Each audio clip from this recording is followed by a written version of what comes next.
85% of us who make up the Fighting Ladies family are volunteers in this war and have never been to sea before. We learned our jobs theoretically in intensive training ashore. A very short while ago, we were high school boys and college kids, or bank clerks, or farm hands, or factory workers.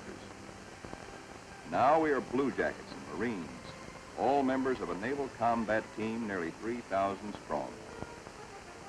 In our multitude of new tasks and duties as a team, we're very green. Curiosity and comradeship and the instinct of self-preservation are great teachers.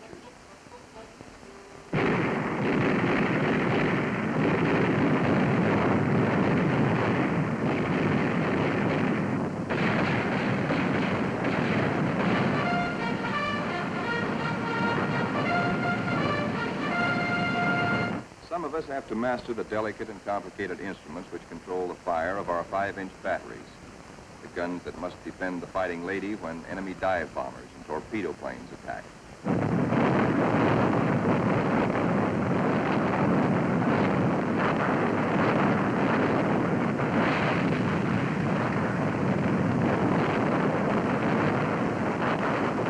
We train and train to learn our stuff and earn our E for efficiency.